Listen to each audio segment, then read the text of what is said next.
Welcome back to Sports Vision. Joining me right now is a special young man. He is the Muskogee County School District 2016 Teacher of the Year, Yes, Mr. sir. Stefan Lawrence. Yes, Welcome sir. to Yes, Sports sir. Vision. Thank you for having me, Mr. Jones. I appreciate it. Man, I'm so proud of you. I tell you, man, I know your dad. Of course, been knowing you since you were a little boy. Right, but right. to see this day come that you are the best of the best. I mean, obviously, I know that the award came just a few weeks ago, but you still have to be riding on cloud nine. Yeah, I am. It was just, 8 days ago. And I just been, I just like to use the show to say that thank you to everybody.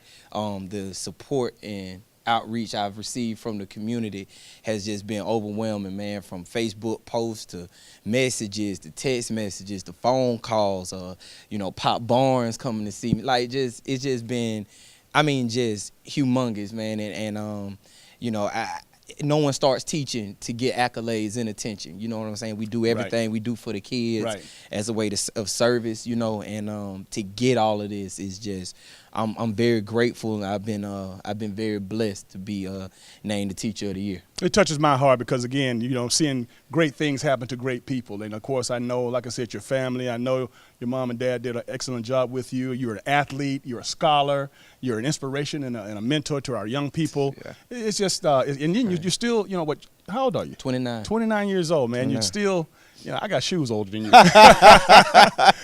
But let's go ahead and start to this thing because, first of all, I'm an athlete, former athlete. Right. You're an athlete. Again, a lot of people were saying or still say they just think that an athlete is a jock. But you proved them wrong. I always wondered about that. Like, people use that word coach and they stick such a negative stigma to it. And what is a coach? A coach is just somebody who mentors young people, who grooms young people, who develops and takes special interest in young people. That term does not always apply to athletics. I can speak about the best one I've had. My father, those boys are like, I can speak to it because sometimes I'm almost a little jealous of them, that they're like his children. Right. And, little kids, rah-rah at Northside, or Tree at Northside, or going back, James Vincent, Torrin Walker. These were all sons of his. And that's how I treat my students. I want to take my time with them. I want to be patient with them. I just happen to do it in the classroom, whereas he's in the PE and in basketball, and I do it in basketball too. I treat my kids like my own, and so when the kids call me Coach Lawrence, that's who I am. I don't think that's anything wrong with that. The term jock is one I've always appreciated. I've always welcomed it. At UGA, at Columbus State, we gotta be leaders. We gotta work with people. We gotta have good social skills. We gotta be able to communicate. We gotta, deadlines. You gotta be able to balance the schedule with grades and practice. You gotta be able to do all those things. So that's something that, the NCAA runs as facts. Most student athletes do not go pro, of course. And they do very well when they get hired. Their median income is very high because of the schooling or the education that they receive away from academics, right? That athletics helps nurture the whole person. And I'm proud to be called a jock. That doesn't mean you're dumb. This don't call me a dumb jock. Is that? Well, Stefan, you've set the bar at another level. You're an English teacher. Yes, Again, sir. Most coaches are, you're physical ed or special ed or something, but an English teacher and AP English. Yes, sir. No, I don't teach AP English. Okay. I'm the AP coordinator, okay. so I organize the AP program, but AP rules won't let me teach AP English. But I've spread my wings. Bible literature I've taught. Advanced freshman I've taught. So it's an English background. You don't find that a lot. It's different. You got a little story that really helped you push you in that direction. I want you to share that with everybody. Yeah, in the teaching period. As far as the English and English, not going into the PE side of it. Coach Green, Herbert Green, God rest his soul. He was running a basketball camp, and I was working the camp. I played for Coach Green, and I was a pharmacy major, and I was miserable. I only did it because they get paid an obscene amount of money, and much more than I make teaching, and I'm working with the kids, and Dr. Brubaker, who's also deceased, he comes down on the floor. He sees me working with the kids. He tries to pull me into English education. I'm still iffy about it.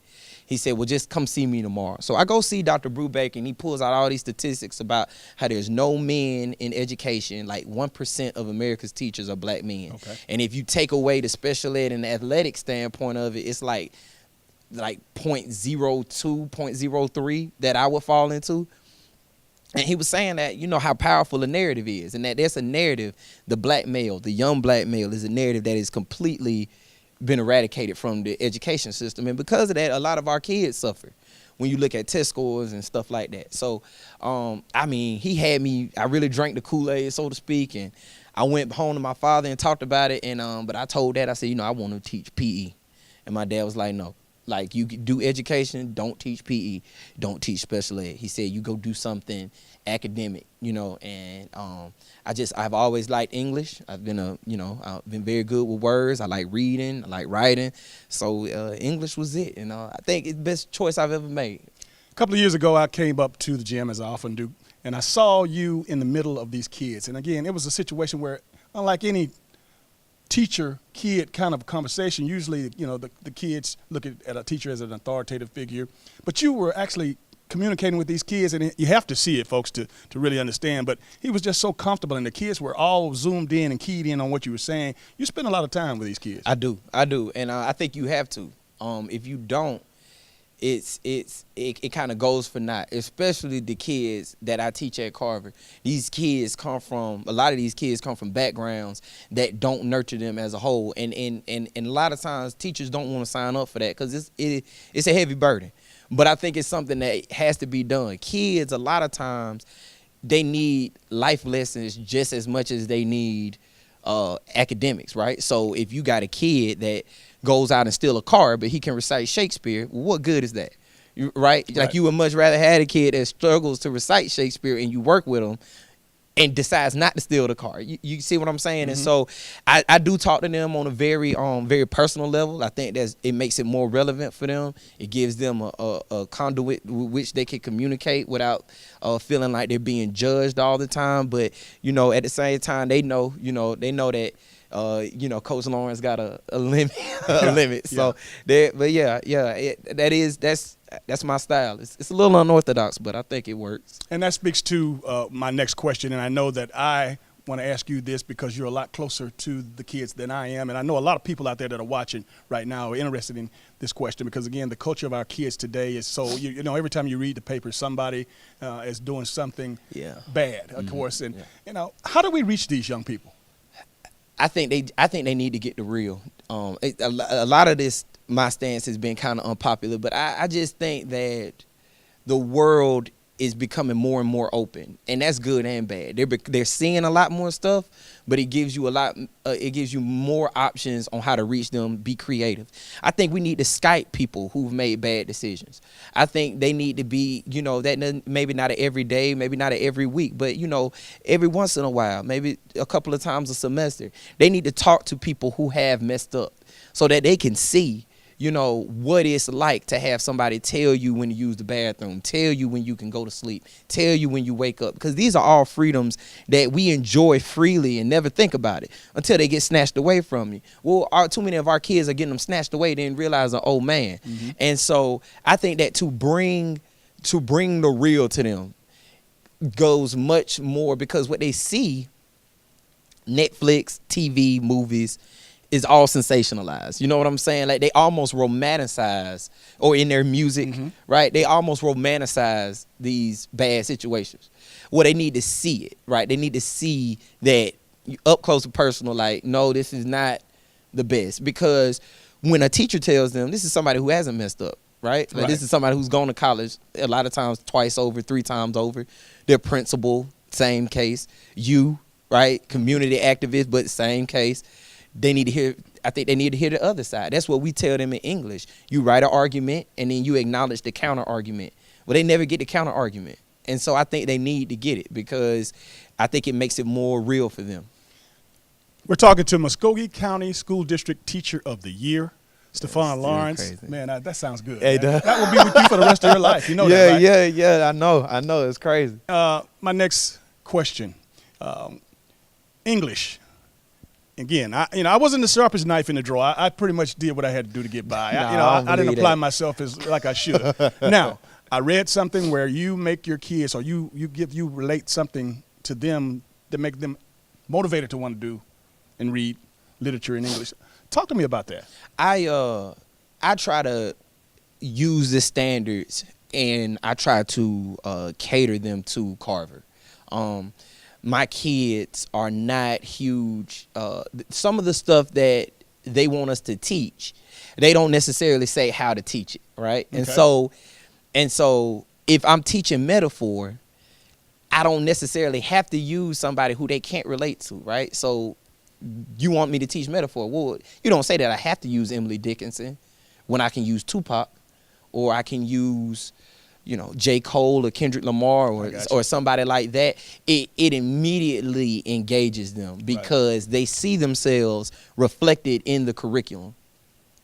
And far too often, it's been an old joke amongst English teachers. You hear from these dead white guys just over and over and over and over and over and over and over again, and the kids get beat over the head with it. They can't see themselves in it. But when you give them somebody like a Langston Hughes or a Frederick Douglass, which sometimes Frederick is deep, but when you break it down to them and you see that in a lot of cases our community is not that much far removed from slavery. We facing a lot of the same issues that Frederick Douglass was facing, and they realize how sad that is. They're starting to see themselves in the lesson, and they're learning at the same time, and they're learning the standards. So I've seen a lot of success with it. I think, you go to research says that the more a student can see themselves in what they're learning, the more engaged they are, and the more engaged they are, the better. Any of us, anybody in any realm, a teacher, news anchor, like anybody, if you see yourself in the work, you're going to be more engaged, and if you're more engaged, you're going to do a better job. So, yeah, that's always been my philosophy when it's come to teaching. Very good. Stefan, you are pursuing your doctorate. You have your MBA. Where are you going to go? What do you want to do? I want to be a principal or have my own school system, be a superintendent. That's the goal. That's why I went to UGA, because I think they have a world-class instructors there, and I've been getting bombarded with learning. I'm really enjoying my time there. They pushing me hard. So I got about a year left for this dissertation, and hopefully, fingers crossed, Dr. Lawrence, and I'll be looking to make moves. That sounds good. Yes, but there's some folks out there saying, how do you do this? You're teaching, you're coaching, you're going to school, you're pursuing your doctorate. How do you have time to do all of it? And you spend time with these kids. Yeah. My faith is number one, Mr. Jones. I'm not gonna lie. There's times where I just don't find the energy. I've fallen asleep at my laptop, or fallen asleep in the if I'm getting a lesson together, my teacher edition, I've fallen asleep in it.